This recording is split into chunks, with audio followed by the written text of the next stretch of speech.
Expedia and Visit Scotland invite you to come experience the beauty that awaits in Scotland. The sweep of wild coastlines, quiet lochs, and untamed landscapes. Fresh cuisine that feels rooted in the land. Come experience the kind of stillness that stays with you long after you leave. Plan your Scottish escape today at expedia.com/Visit Scotland. If we knew more about our sleep, what would we do differently? Would we go to bed at a consistent time or take steps to reduce interruptions to our sleep?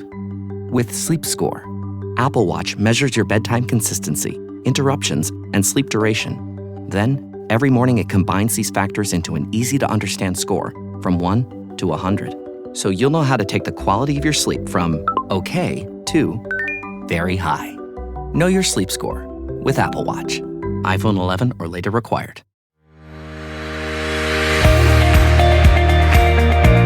I'm JJ Virgin, PhD dropout, sorry mom, turned 4-time New York Times bestselling author. Yes, I'm a certified nutrition specialist, fitness Hall of Famer, and I speak at health conferences and trainings around the globe. But I'm driven by my insatiable curiosity and love of science to keep asking questions, digging for answers, and sharing the information I uncover with as many people as I can. And that's why I created the Well Beyond 40 podcast, to synthesize and simplify the science of health into actionable strategies to help you thrive. In each episode, we'll talk about what's working in the world of wellness, from personalized nutrition and healing your metabolism to healthy aging and prescriptive fitness. Join me on the journey to better health so you can love how you look and feel right now and have the energy to play full out at 100. You know that stubborn belly fat that seems impossible to lose? Or how frustrated you feel when the scale won't budge even though you're doing everything right? You might think that this is just an inevitable part of aging. But what if I told you that the real issue is something hiding deep inside your body, actively fighting against your weight loss efforts? Today, we're talking about a dangerous type of fat called visceral fat and how it impacts your metabolism, your health, and yes, even your ability to lose weight. I know you're constantly bombarded with conflicting advice. Eat less, move more, count calories, avoid carbs. It's enough to make your head spin. But it's not that simple. Your body isn't a bank account, it's a chemistry lab, and you need to understand the different factors that influence your body composition. And that is exactly what we're exploring today. We're going to unpack why that stubborn belly fat is so hard to lose, why your body seems to fight against you when you try to slim down, and why the eat everything in moderation approach might be setting you up to fail. To guide us through this conversation, we have the incredible Dr. Ashley Lucas. As a former professional ballet dancer with a PhD in sports nutrition and chronic disease, Dr. Lucas brings a unique blend of experience and expertise to weight management. She's the founder of PhD Weight Loss and her supplement line, Dr. Ashley Wellness. She's also the best-selling author of 5 Stages to Reset the Scale. Through her clinical practice, writing, and podcasts, Dr. Lucas has helped thousands achieve sustainable transformations by applying cutting-edge research to real-world challenges. Whether you're struggling with stubborn weight gain, dealing with metabolic issues, or just looking to optimize your health, this episode will help you understand how your body really works and how to work with it, not against it. Let's dive into this game-changing conversation with the phenomenal Dr. Ashley Lucas.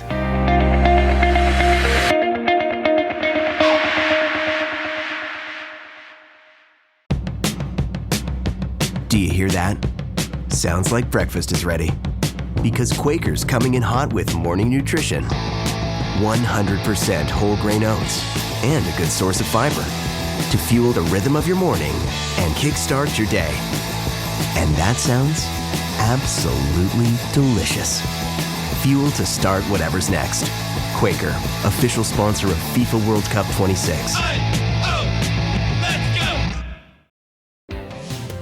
If you've ever blasted synth beats from your boombox or burned CDs for your besties, this one's for you. As people get older, much like their music tastes, their health needs change. AG1 is the simple daily health drink designed to deliver over 75 essential daily nutrients and pre- and probiotics to support energy, digestion, and mood, so you can make the most out of every decade and dance break. Learn more at drinkag1.com. Dr. Ashley Lucas, welcome to Well Beyond 40. Glad to have you here.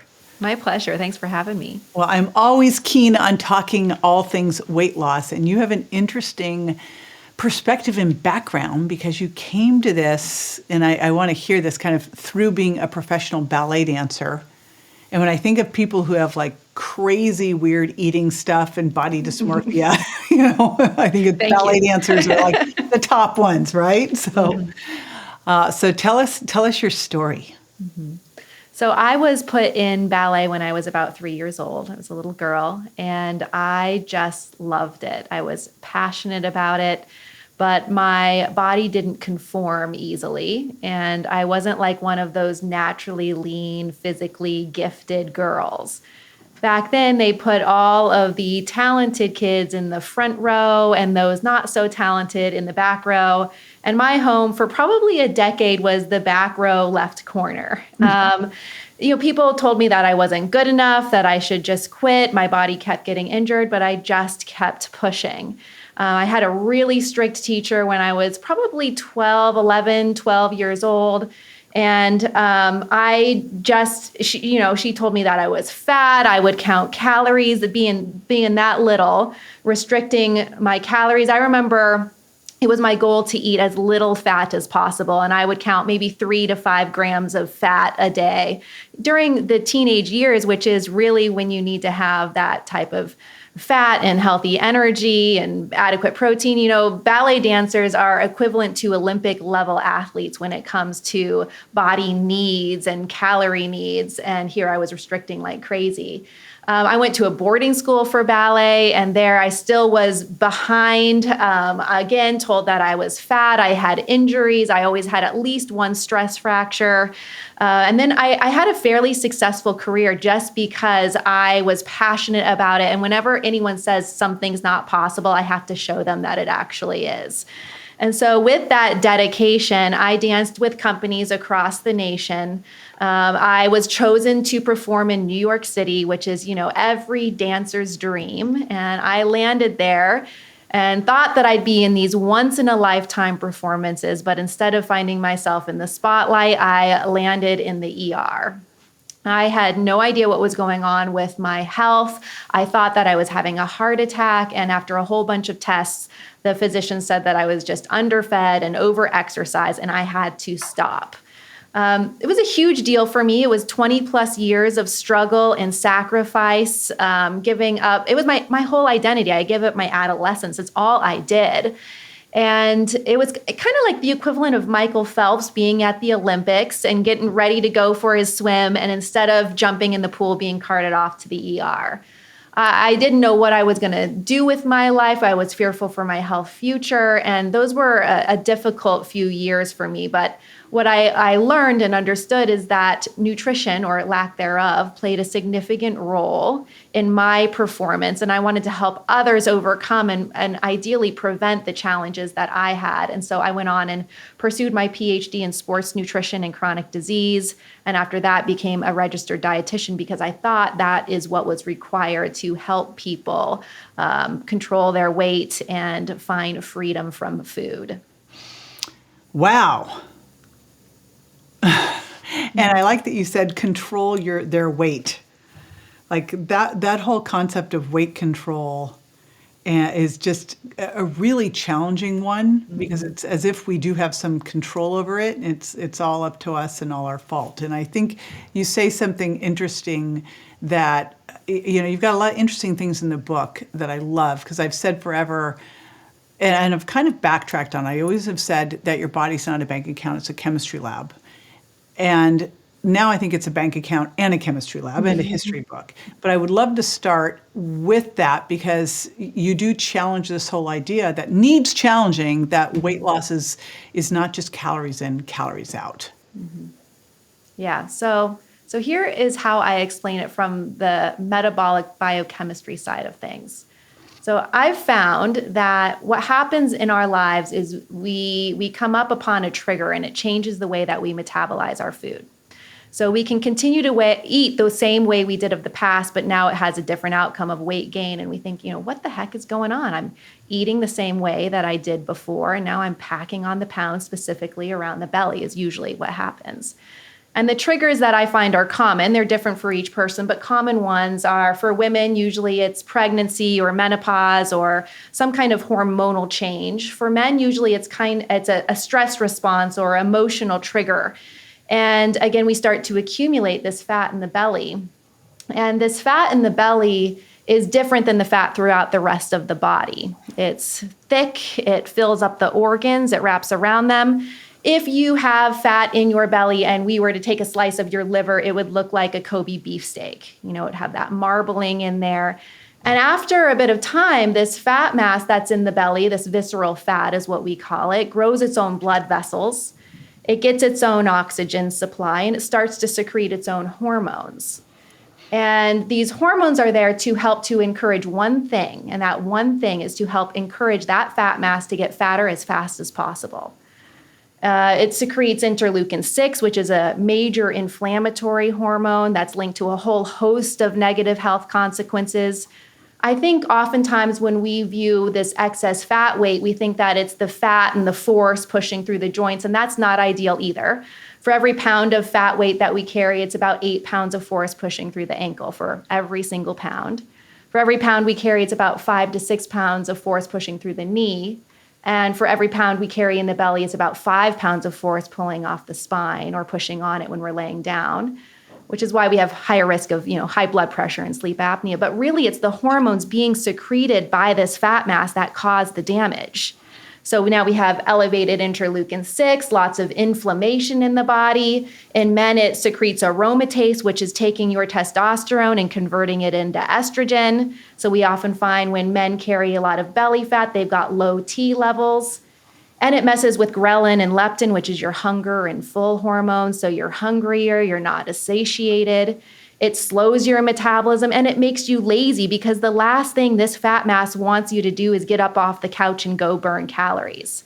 So that's why I say that weight gain really isn't our fault. It's not a flaw in personality. It's not a lack of willpower, but it's really driven by this fat mass that just wants to grow. Think of it like an entity in and of itself that has demands and desires and urges and cravings. So we can look at this from another perspective too, is when we often eat above our carbohydrate tolerance level. And I'm not here saying that carbs are bad, that they're evil, that we shouldn't consume them, but we all have our unique tolerance of them.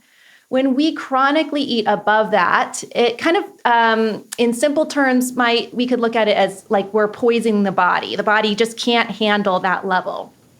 We start to accumulate this visceral fat, like I just mentioned, and now this visceral fat starts to secrete hormones and chemicals that poison the body again.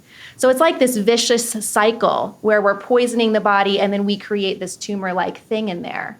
What we also find is that once we have accumulated this visceral fat, our body becomes a little bit dysregulated in how it partitions energy. So what I mean by that is if you carry this belly fat, a higher percentage of the calories consumed is going to first go in to feed the fat mass first. How does that happen? How does that happen? Yeah, so you're eating food. I've got a lot. Thank you so much for all of this information. I totally want to break into carb tolerance and how you would know what your level would be. But prior to that, so you said when you've got visceral fat, and I think it's really interesting and really unfair too. So you've got this visceral fat that's now fighting to get more fat, right? So it's kind of like its own entity within your body trying to get more of itself. But you said that it partitioned calories away. So how does that happen? That's a great question, JJ.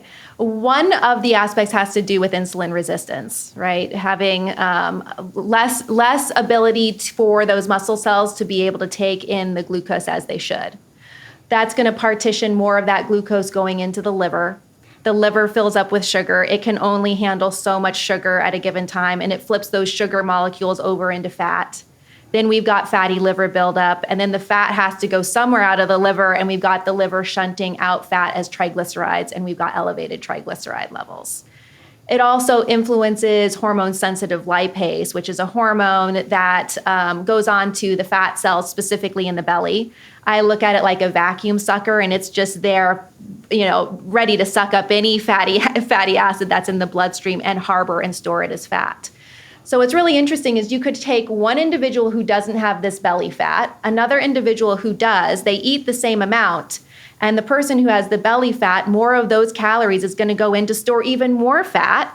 And the individual who doesn't have the belly fat is going to have that normal, healthy energy metabolism, and those calories are going to go into the muscle cell and fuel the body as it should. That person's going to be satiated, have energy to go about and do what they want and exercise, and it's this beautiful homeostasis.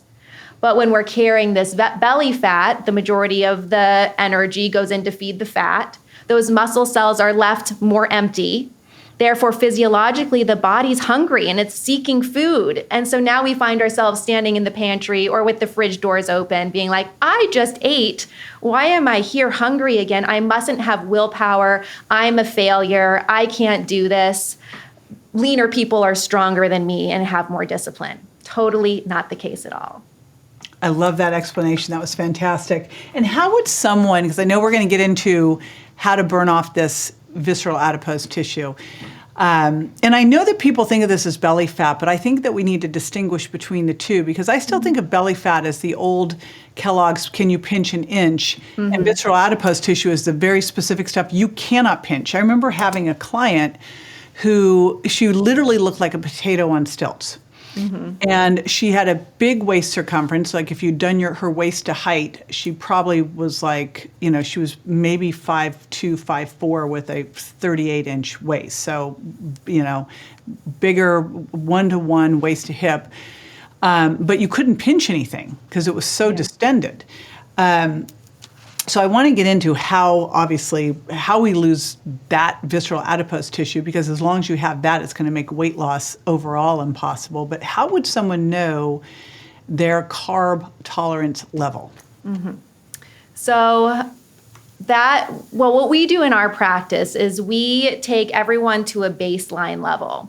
Everyone is different, again, depending on activity level, age, gender, the type and degree of metabolic dysfunction. Like if you have type 2 diabetes, pre-diabetes, or PCOS, your carb tolerance level is going to be less than someone who has 30 pounds to drop and is pretty physically active. For most of our clients, we're having a range between probably 50 to 80 grams of carbs a day. And then from that, we tweak it depending on their symptoms, signs and symptoms, which is basically, are they dropping a consistent amount of weight each week? I would expect most women about 2.5 pounds a week, most men 3 to 3.5 pounds a week if they're in their unique carb tolerance level. Cravings and hunger should go away. Food noise, food chatter should be gone. The big desire to want to graze throughout the day should go away. So generally, that's what we're looking at. Plenty of energy, sleeping better. Once we can get people feeling like that, then I know they're in their sweet spot. After we've fully, I call it collapse the belly fat, visceral fat, once we fully collapse it and get rid of it, then we find the metabolism does become more fast and efficient. We've improved insulin sensitivity, and therefore their carb tolerance level can increase, especially if their activity level increases and so on. And so for a carb tolerance, when you get someone who's now metabolically healthy, of which there's like such a small little percentage, and I think it's even smaller than 7% because I don't think the norms they gave us are great. But now if someone is metabolically healthy, they're where they want to be in terms of body composition. What do you find is a general rule of thumb for carbohydrate tolerance there? What's the average?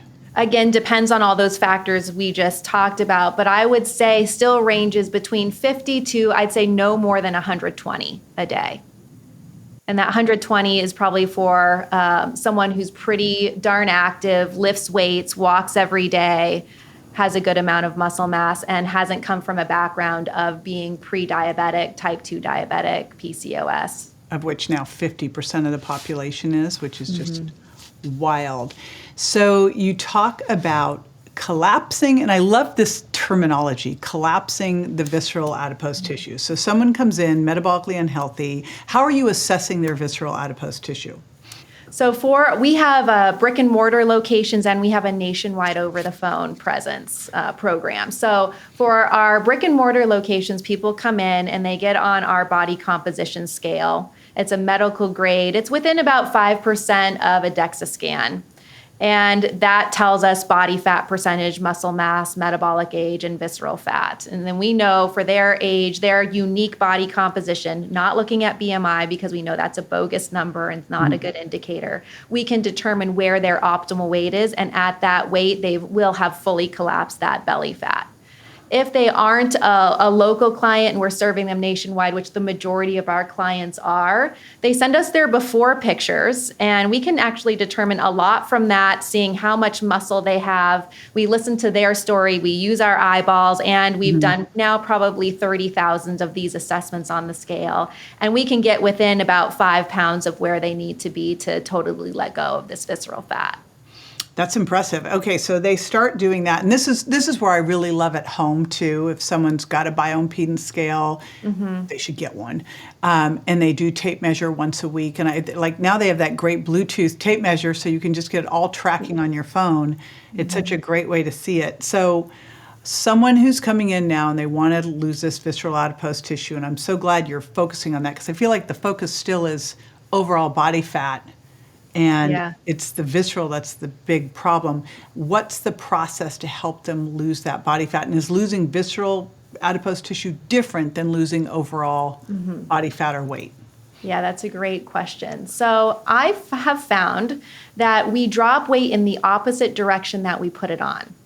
So if you put it on in the face last and the arms and the legs last, that will be the first to go. And most people are like all the time, not with our program necessarily, but in general, I just want to lose this belly fat. I don't want to lose any from my face, my chest, my butt. That's all great. Let's keep that. Wouldn't that be great? It would be. But unfortunately, we can't spot check, and we're going to lose it in the opposite direction that we put it on, kind of like draining a cup. And so we find that our face is going to lean out, and usually we put it on in the belly first, and usually that's the last to go.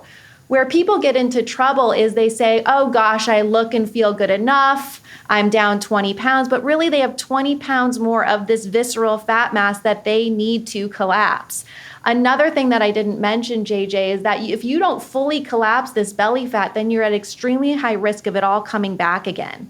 If you think of it like a tumor in there, if you think of it like, I like to use the analogy of a weed. Let's say you just shave the top off of a weed and you leave the root, you know what's going to happen. It's just a matter of time until it comes back. The same thing happens with this poisonous kind of belly fat. It's in there still secreting those hormones if you don't fully collapse it, and it's just a matter of time until it eats its way back up again. Is that why? Because, the failure rate of diets is so crazy, and you look at the failure rate of 95% over 5 years, and then this whole concept, and you'll relate to this, for years, the whole yo-yo dieting, it was clear, but we didn't know enough about how to measure body composition back then. It was like, okay, you're losing muscle and fat, you're gaining fat. You're losing muscle and fat, you're gaining fat. And you're really making your body, your whole metabolic profile even worse. Is it this lack of losing the visceral adipose tissue that's creating the yo-yo diet and the recidivism? Is that the problem? That's a big part of it. I'd say in addition, not following a good dietary protocol where you're consuming adequate protein and lifting heavy things to maintain as much muscle weight as you can as you're dropping that fat mass. Number 2 is not going all the way and fully collapsing the belly fat. And then number 3 is not doing it in a sustainable way, like going vegan when it doesn't make any sense for you, or just eating less and moving more and exhausting your thyroid and your adrenals, and it's not something that you can keep up with. So I would say those are the main reasons why, but definitely if you leave a lot of that belly fat in there, it's just going to be really hard because you're still partitioning a lot of the calories you're consuming in to feed the fat first. And how far are you getting that visceral adipose tissue, as close to zero as possible? As close to zero as possible. I'd say probably within 5 pounds or so. Okay. So then what is the process? Because you just gave it to us, but I'd love to dig into it more. And of course, I loved the protein and lift heavy things, made my heart sing. But when you're working with someone, how do you evaluate how much protein they need, and then what's the dietary protocol that you put them on? So we assess the amount of protein needed by their optimal weight and how much muscle mass they have, about a gram of protein per pound optimal body weight. We vary carbs, as we just said before, depending on medical history and severity of obesity. And then we usually look at fat grams as a way to increase satiety. So if they come back and like, oh my gosh, I'm just still hungry. If they have, 80, 100, 200 plus pounds to drop, which we have helped people drop considerable weight, they're going to need more calories. And so we're not unlimited with fat, but we really do play with it, encourage healthy fat intake. And so what would that look like? So for our program specifically, we write out exactly when, what, and how much to eat throughout the day for each individual. So it is very customized. We also provide a lot of the food, and we do that because it takes out the guesswork. There's no cost associated with the food. It's just a part of it and a tool. I used to create all the meal plans where they're cooking, chopping, prepping all the food on their own. And I found that it was too overwhelming, and people would stick with it for about 3 to 6 weeks, and then they would just give up and give in. So I decided to support people a little bit more with breakfast, some of lunch, and some of their snacks through the day. Dinner is their full responsibility, and they add some fresh veggies to lunch and then healthy fats depending on body size and goals and needs. And then as we go through the program, they gradually release any of our foods. So they're becoming totally self-sufficient. It's kind of like starting with training wheels while riding a bike and taking one off at a time. And at the end, they have no idea that they're actually riding all on their own. We find that 95% of our clients hit their optimal weight, which is a huge success compared to others. Yeah. And so they hit their optimal weight. What do you do? Because we know how the failure rates. So what do you do to ensure that they stick with it? Yes, sticking with it is the key. I think it's one practice to drop the weight, and it's a whole other thing to keep the weight off for good. So for us, we have a maintenance program, an alumni community where we do not let our clients go. We're still helping them, guiding them. We also put them through a little bit of, I don't love the term reverse dieting, but slowly increasing their caloric load so that we can get their calories from this deficit that was required for weight loss into a healthy maintenance range. And so at that time, we're really closely tracking their macros, increasing them slowly as they go, and then just helping them practice the skills that they need to keep the weight off for good. What is a typical, there may not be a typical, but do you have a typical type of caloric deficit that you put someone in when you're working with them? Honestly, JJ, I don't count calories, and I have no idea where their calorie load is. I don't. We make sure that there is adequate protein. Carbs are where they need to be not hungry, and then fat to fill in the rest. And I can't tell you how many calories they're consuming. Yeah, well, I brought it up because you said it. So I was like going, well, how would you know? And don't you find that if you have them eating the protein that they need, and then they're getting in the carbs to get the fiber, and they're getting the rest is fat, they're full. Like, yes. They're just fine. Yes, and their signals come back.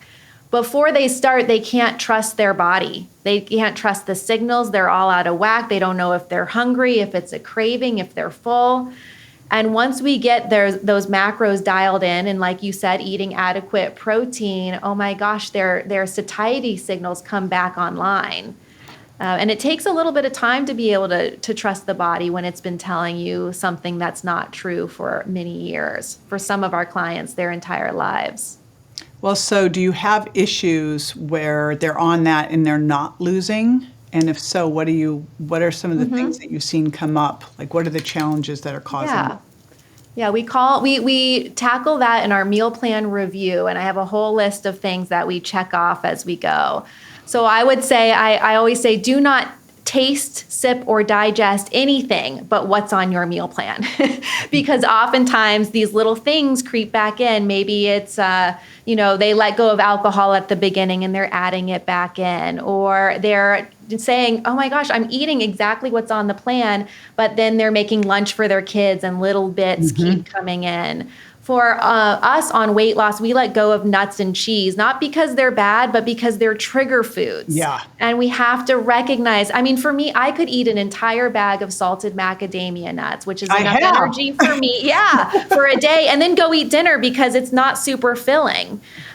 Cheese is a big trigger food for a lot of us. Oh my gosh, the peanut butter jar is a big trigger. Yeah. Salted almond butter. I'm so glad you brought that up because too much healthy food's unhealthy, and we have to know those things. If it is a trigger, I'll never forget getting a bag of salted mixed nuts and driving in the car and realizing I'd eaten a 2-pound bag I was like, oh my gosh, Yeah.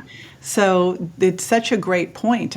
Someone might be able to take an ounce of feta and sprinkle it on a salad, and someone else might be nose in the feta brine, right? Yeah, we're all so different. For me, it's Haagen-Dazs ice cream is my trigger food, specifically cookie dough. Like if it's in the house, I'm really going to eat it. And I have good discipline. Like I was a top athlete who beat their body up and just put it through. Like I do have discipline, but when it comes to that, man, something's differently wired. For my husband, he doesn't even look in the freezer. For him, it is tortilla chips and salsa. For me, like that doesn't have any impact. So it is recognizing what these trigger foods are. What we just talked about, JJ, is basically I disagree with eating everything in moderation. I think totally. Especially with these highly palatable foods that are out there, they are created to addict us. Big food, I think Big Pharma has something playing in there with it. So, oh my gosh, they just override our satiety signals. I really dislike that phrase, eat everything in moderation. Yes. Well, it doesn't work if you have trigger foods. It doesn't work if you have food intolerance. It's just ridiculous. And I think it's a way for them to make ultra-processed foods okay. Yeah. So, I'm right there with you on that piece of it. It's like, well, on a lot of these pieces. So there was another thing in here. So we talked about protein, and I'd love to dig into, because I mentioned when people go on, I call it a poorly planned diet, they're going to lose fat and muscle and then gain fat back. So you mentioned that and it makes my heart sing, that you put people on protein and lifting heavy things. So how are you having them do that? How is that getting monitored to make sure that they're doing that? Because again, you're not with them at home. So how are you making sure that they're actually complying with that piece of it? We're with them as much as one possibly could be at home. It's all we do. You got a hand cam on them? Yeah, pretty much. This is all we do is weight loss. A lot of other companies are doing weight loss and aesthetics and fitness and wrap it all in. I can tell you that helping someone drop weight is 110%, requires 110% focus, support, and accountability. So we chat with our clients every week. They have unlimited coaching. So oftentimes they're texting us. They can show us labels. We have them write down their food. Keeping a food journal is a requirement for our clients because that's the only way we can figure out what's happening if they're not dropping weight. As your body slims down, I find that your dietary needs change as well and have to reflect your body changes. And so we're constantly tweaking things as clients go through the program. We're making sure that they, take pictures of their food if they want to. We're just very, very much on top of it. They create really strong relationships with us. If they're near a brick and mortar, they can come in whenever they want. And so we're just encouraging them, motivating them when they see this weight loss and that they can naturally, without any medications or supplements, feel amazing, then that motivates them to want to do more and be more. So it's just, we really rarely find anyone who's not doing as we ask because, they're signing up for this. I know, that's the other part. It's like why it's so important for someone to come in and commit with their time and their money. And I feel like that's one of the big challenges with an insurance. We need catastrophic insurance for healthcare, but I feel like for a lot of this stuff, like you end up taking better care of your pets and your cars because you don't have the insurance for those things, right? For your pets. Yeah. So, it's like you look at this and go, they're paying out of pocket, so they're paying attention. Mm-hmm. Definitely. Many people will say, thankfully I paid for this because when I looked at that bag of chips or that bread bowl, man, it wasn't worth what I've invested in my program in my life. And people end up saving money in the end. They get off medications, they reverse serious conditions. I was just chatting with one of our clients. She's 72 years old, dropped 30 pounds, had severe sleep apnea, and had no idea she would even impact sleep apnea. That's not why she started. She started because her husband had high blood pressure and needed to do it, and he asked her to do it with him. And she completely reversed her sleep apnea, which, off the CPAP, unbelievable. So many stories like this. So it is totally worth investing in your health. If you were at threshold and you are ready to make the change, that is what's required.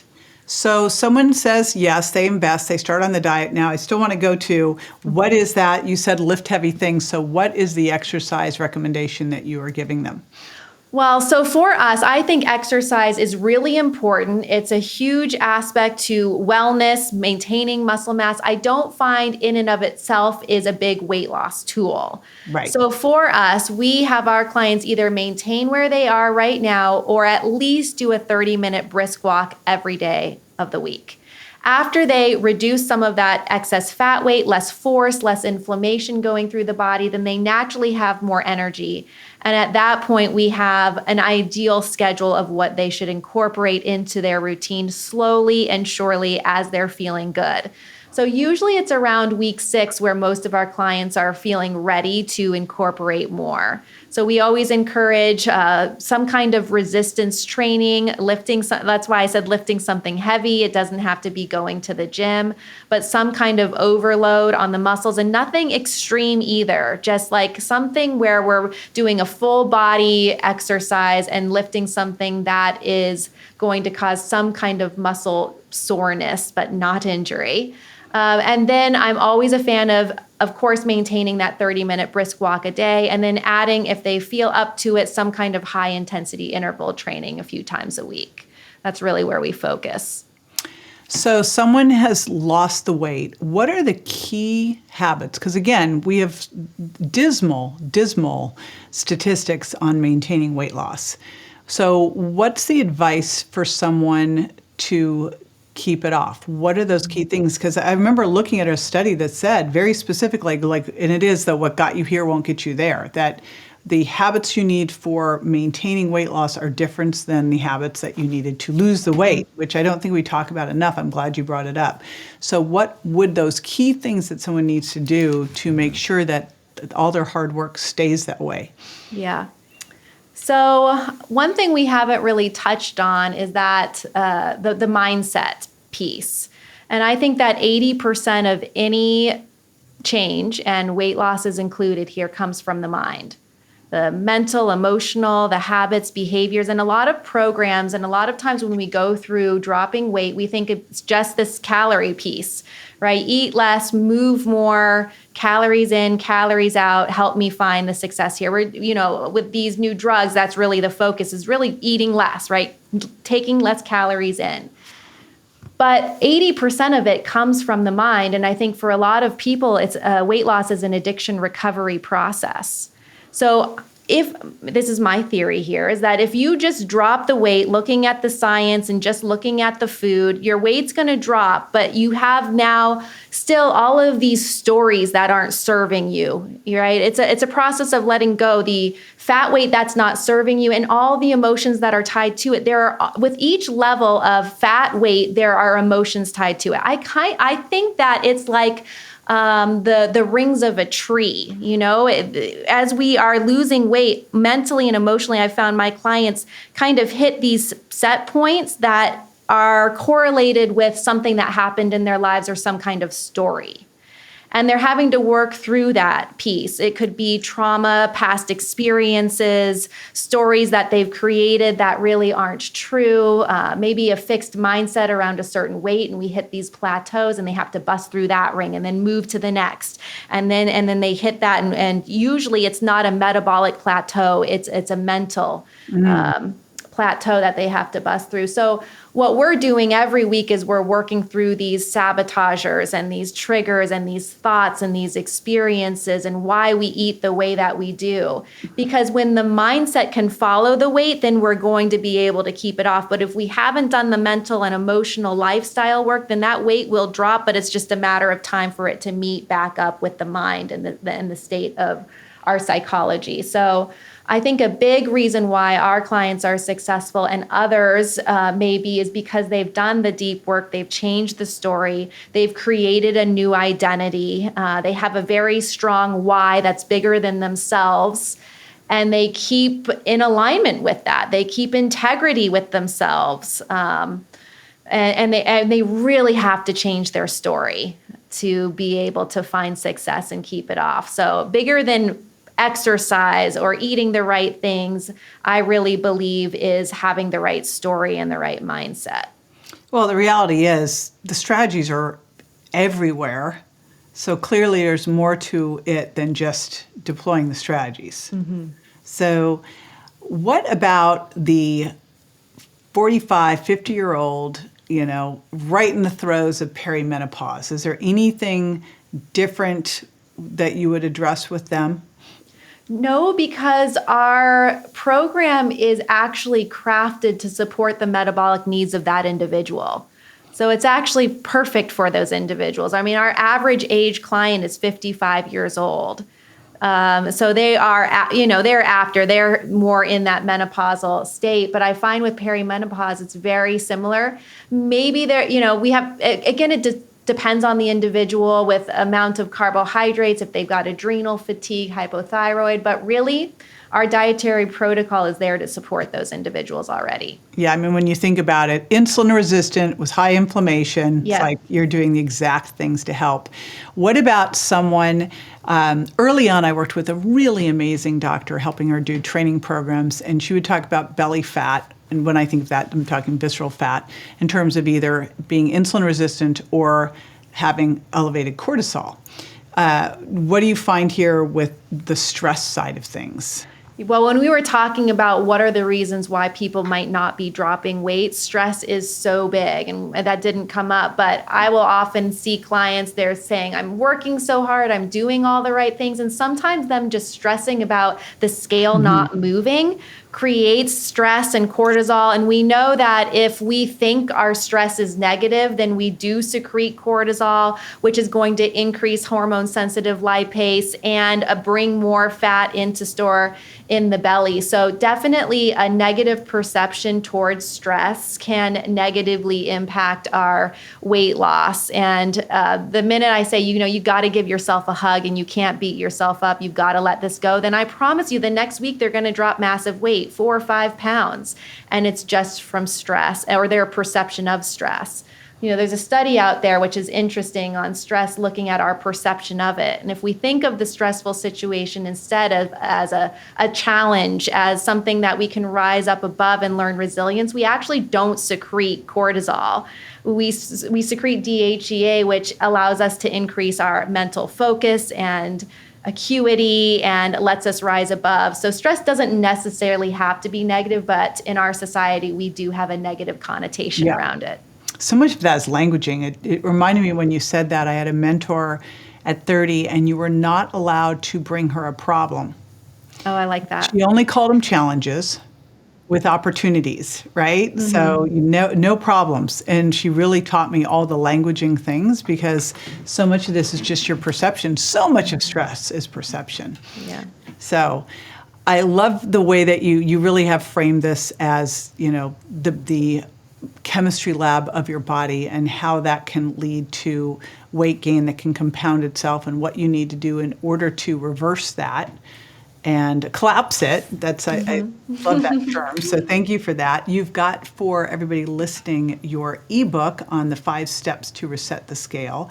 And we are going to put that at jjvirgin.com/Ashley, ASHLEY. So we'll put that there so everyone can grab it. Do you want to just give everyone a little, I'll show the book, a little highlight of what they can find in the book?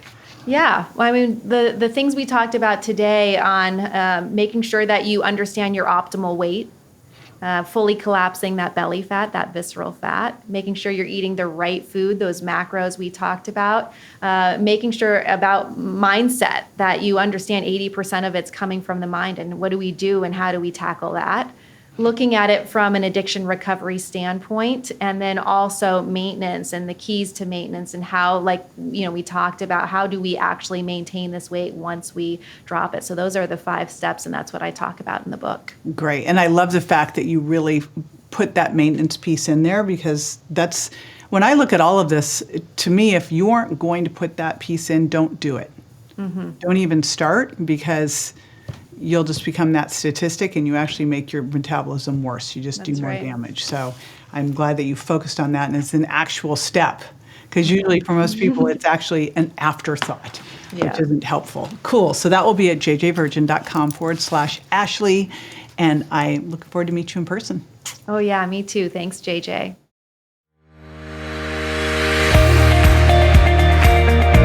Be sure to join me next time for more tools, tips, and techniques you can incorporate into everyday life to ensure you look and feel great and are built to last. Check me out on Instagram, Facebook, and my website, jjvirgin.com, and make sure to follow my podcast at subscribetojj.com so you don't miss a single episode. And hey, if you're loving what you hear, don't forget to leave a review. Your reviews make a big difference in helping me reach more incredible women just like you to spread the word about aging powerfully after 40. Thanks for tuning in, and I'll catch you on the next episode.